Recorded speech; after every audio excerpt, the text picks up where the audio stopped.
Hello and welcome everyone to the Beacon of Light podcast tonight. You might see a little bit different background tonight. It's the first week of getting ready for school, and as a teacher, this is the backdrop. But it actually works because Mindy is also a teacher. But before we talk to her, let's jump into this. I'm April Tribe Juke. Welcome to the Beacon of Light podcast. I believe we are all made with light, and light is hope. This podcast brings authors who write stories of hope to all of you. Your journey to be inspired and amplified by these stories starts now. And we are back. Well, welcome everybody. We are excited that you are here. And as you're here, go ahead and put in where you're from and ask any questions that you might have. So Mindy Wilson is our guest tonight. And as you read through the blog on Monday, she has some great information for people and a lot of great things. But before we jump into that, she wrote an incredible book named Jane Leaps Through Headaches. Don't you love that sign? Oh, ow, ow. That's very good. So Mindy, tell us a little bit about your book and why you wrote it. So my book is a tribute to my daughter for the most part, but not just for her, for all families. I wrote it for a few reasons, because an opportunity came up, and I knew that it was a story inside me and that it could possibly help other families and kids. And then I also wrote it because my daughter, since she was 4, suffered from headaches right after heart surgery. And it was scary. And I remember thinking back how nervous I was as her parent. I had no idea what I was supposed to do. And she was starting school, so it brought a whole bunch of stuff. And when the opportunity came, I was like, I do have this story in me. It's her story, but it's also our story, because with any chronic illness, I think it's a journey, and you kind of do it together, especially when they're pediatric patients or little.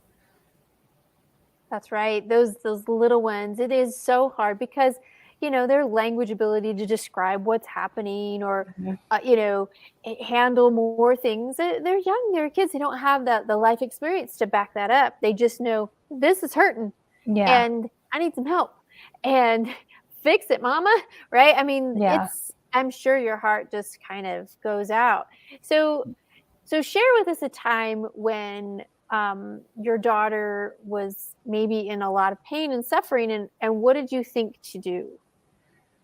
So the biggest times that that are kind of always stuck with me as her parent are when she would be screaming in pain because after 2 or 3 hours of the headache not going away, it got worse. And if it was a really bad one, it would lead to vomiting for maybe a couple hours, and a really, really bad migraine would lead to the ER. So those are probably my biggest ones that I can recall, where she was in extreme pain, and it was very hard to watch in the beginning because I wasn't an advocate.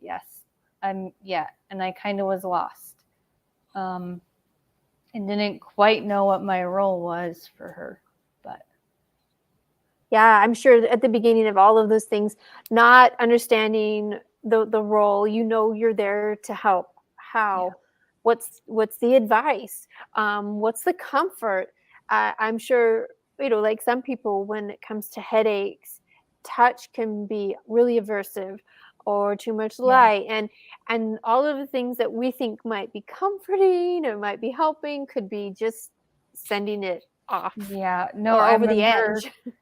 Yeah, I remember putting like a cold washcloth on her forehead because I read that it would help, and that's when I learned what's going to help for one child is not going to be best for the other one. Because as soon as I put it on her head, she was like, this hurts like worse, like take it off, no more. So that was a big one. But yeah, light sensitivity is a trigger. And food can be one, not so much for her. I learned computer screens were big, light, so, but not the washcloth. I learned I couldn't do the washcloth. Not that, Mama, not that. So when those things happen, the title of your book says Jane leaps through headaches. So that idea of leaping. So is she a dancer? So Tell us a little bit about this. So my book, it's kind of, it has to do with migraines, headaches, headaches for little kids, because migraines is a big word and it can be kind of hard to understand. And then she also started to do gymnastics at 5.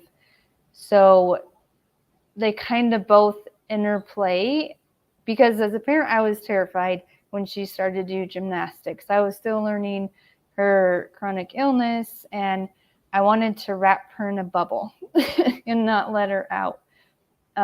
But through gymnastics, I think it taught her and it taught me that you can still live a productive life. You can still let your child do sports that are hard, and you just kind of have to trust them. So they both intertwine, because that was both part of her life, and it still is both part of her life very much. Yeah, I love the idea of knowing that I think at the moment when everything is kind of crashing down, there's a sense of loss or fear or even grief, like this will be my life.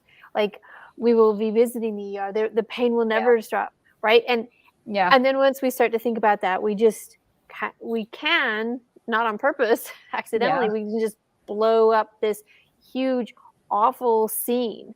And the temptation, unfortunately, is to go back to that place, and it just gets bigger and bigger. It becomes this huge beast, monster thought that doesn't stop.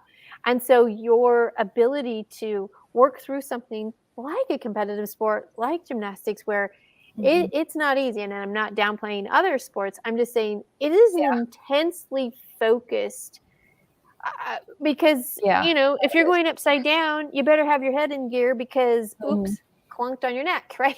So it's like a big, it's a big deal. And going through something like that and learning that you can still, I love what you said, live a productive life.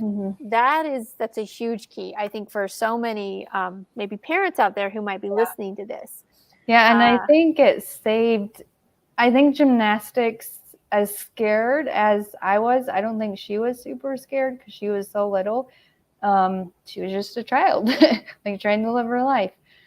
I think it helped both of us kind of realize, like, as long as you have hope and courage, you can still do that kind of stuff. You just have to tweak it a little bit. Like, she knows before gymnastics, you got to drink plenty of water, and kind of check in. She kind of has to check in with herself, and I do a little tad reminder. Like, that's are you wonderful. feeling okay? Yeah. Are you hydrated? That kind of stuff. Really, really great, because those are self-care skills that she'll have for life, right? And self-advocacy skills. So she'll be aware, as opposed to you holding all the keys, right? You seeing all the signs and not teaching her, hey, when you look like this, it looks like you might be dehydrated. So how do we fix that, right? And making that awareness happen. And so now she's like, oh yeah, I was feeling that way. You're right. And then, whatever the treatment is and things, and then oh, that did feel better. So it becomes their own checklist. So that is really, I wouldn't say empowering for her lifetime, for whatever starts to pop up, right? I mean, if headaches continue, okay, but let's just say, like, preparing for a job in the future, right? She can then do kind of a self-check and kind of run through her gymnastics check, even though Yeah, the activity might be completely different. The self-check and understanding is huge. it So way is. to It go, is. mama. Yeah, thank you. It is huge because I'm not always going to be there. And like I think about when she's older and gets a job in college, and like you kind of have to think about all that stuff. So I want her to be self-aware so she can kind of regulate herself. And that's a huge piece. I think is really, really powerful for parents, is that part of advocacy. Of course, you are their biggest advocate, but when Yes. you can teach them to become their own Yeah. advocate, wow, the power has been transferred. And I'm sure there's times where you're like, look at my girl, like little Yeah. pride, right? I'm super proud of her. And there's moments where I'm like, okay, she was listening. I didn't think she was, but I taught her well. So something is getting through. And it's learning. She's 12 now, but she's still learning the advocacy part for herself, and you kind of have to grow into that. It doesn't all come at once, for sure. That's so true. Like any good skill that becomes mastered, it's the repetition and the growth and the awareness, and then it becomes just a part of who you are. And so, mamas out there, parents out there, I think this is a great understanding so that they don't feel helpless or lost, or could even be stuck in that negative thought of why Yeah. me, all Yeah. that stuff Well, that I can mean, and I happen. think it happens in the beginning, and that's where like giving yourself grace as a parent. I know this now is super important. Because those thoughts do go through your head in the beginning. Why me? Like, what am I doing wrong? Like, they'll never be able to be independent, like, away from me. Like, all those thoughts. Right. And when you start to see through the skill work that's happened and over time, I think the blessing of time is amazing for something like this, because it takes time to see the progress, and the amounts of time. Like now she's 12. This started when she was 4. Yeah. So it wasn't like last week. No, it's taken years, and my book doesn't go through all the 8 years, but I definitely wanted it to bring hope living through it, because it's a different kind of life, and you have to do things a little bit differently, but there's still hope. That's right. And if there is hope, there is light. And if there's light, there is life. And so those equate and just continue to pull forward. So Mindy, she put together a great blog, and she had some tips for some parents out there. And she mentioned one of them, which is grace, which is third on her list. I don't know if they're in like, you must do it in these orders, but for this, no, they're not here, really in grace. order. No, they're not in order. So do you want to discuss some of them? Like the first one you say is to trust your intuition. So that one I think is important because, if you have no idea what you're doing and it's a new chronic illness, like I researched a lot, and I was like, oh, well, maybe if that works for the general population, it will work for my daughter. And I learned to kind of trust myself and not what I read or what I heard from others, or, I mean, you can find anything on the internet, or even the doctors. They would give me advice, and I'd go try it and be like, well, that's not working for my child. So just trusting your intuition and knowing that you're doing what's right for your child.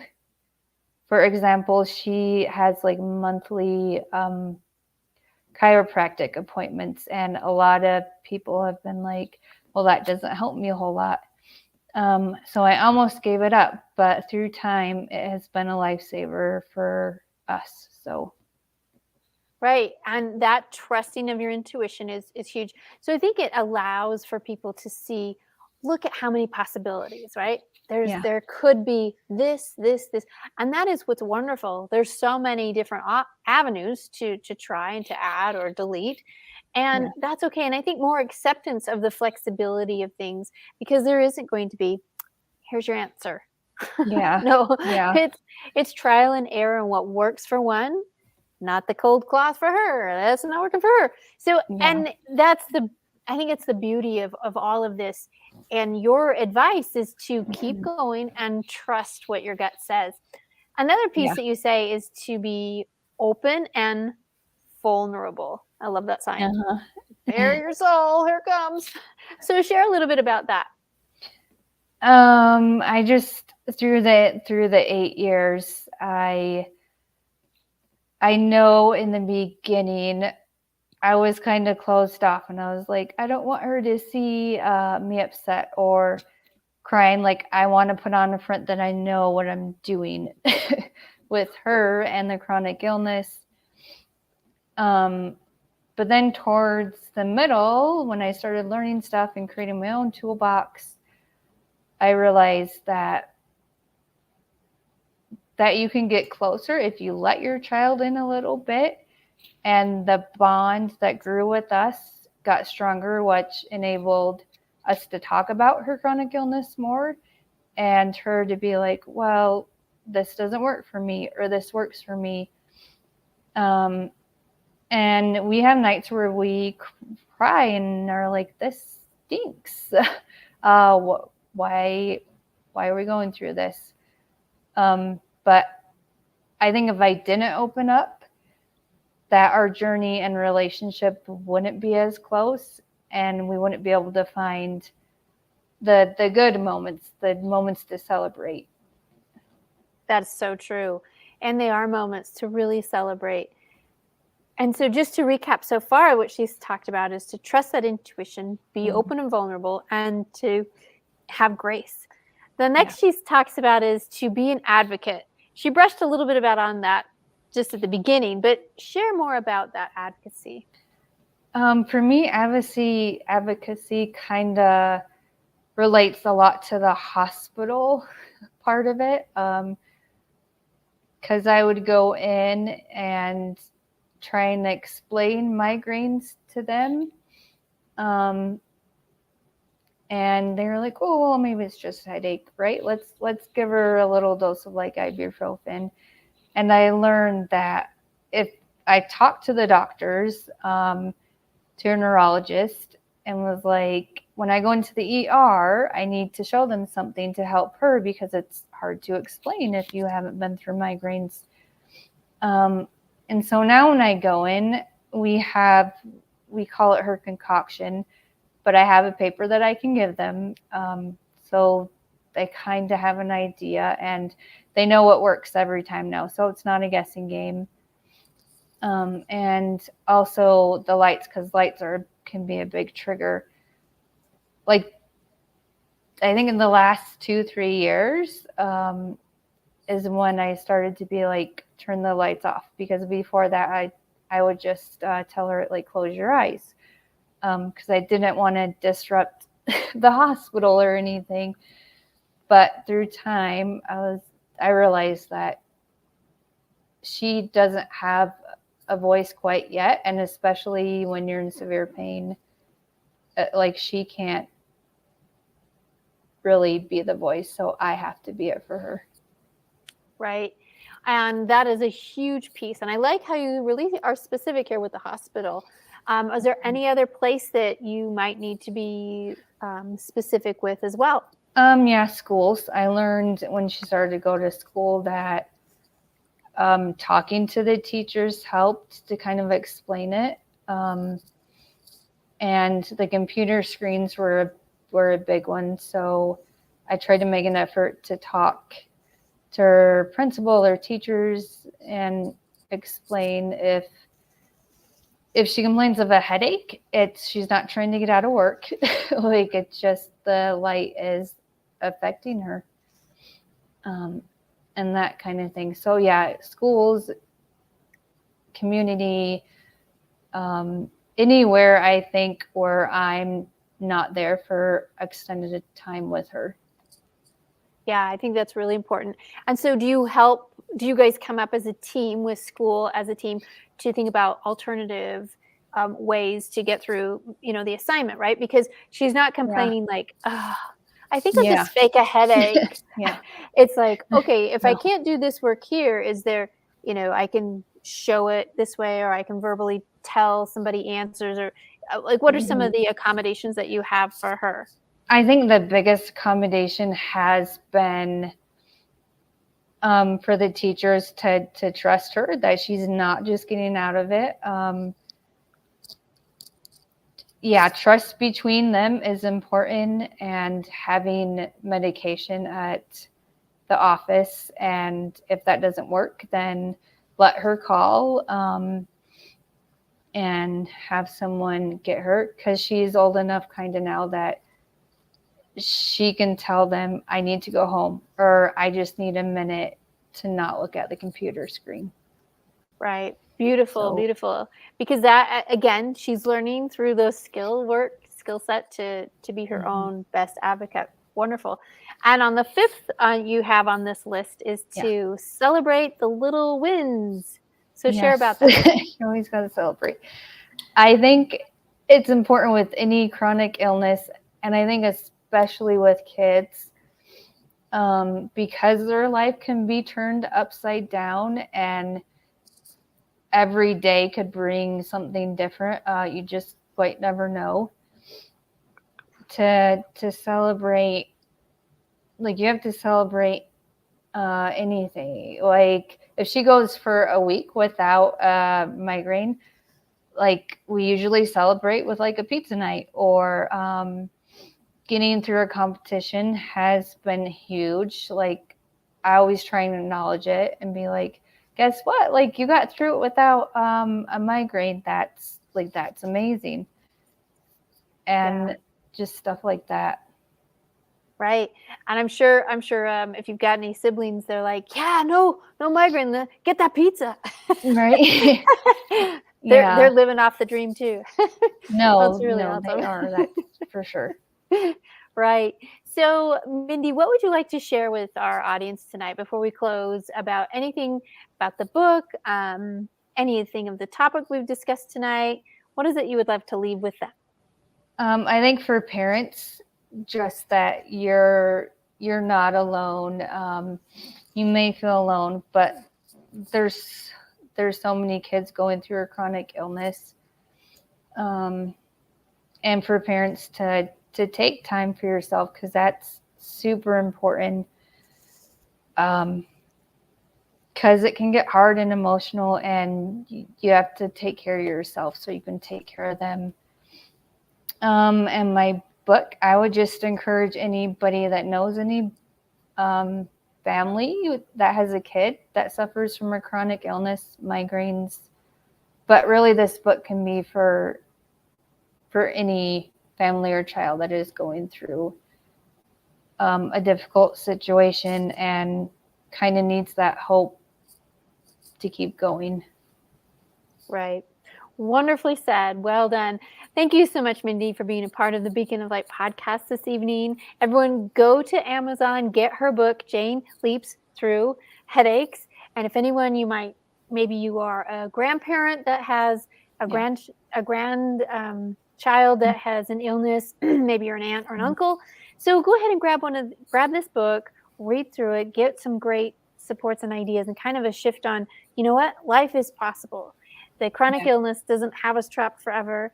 It might feel that way at the beginning, but with the blessing of time, things can really happen. Yeah. No, and with courage. Courage is a big one. Yet the families have to have courage. The child has to have courage. And I promise you, it will be an amazing journey if you kind of let that light in. Awesome. Well said. Well, thank you, everybody. And go ahead, grab that book from her. We'll drop the link down here below. And thank you guys for being a part of the Beacon Light podcast. See you, everybody. Bye-bye. Thank you.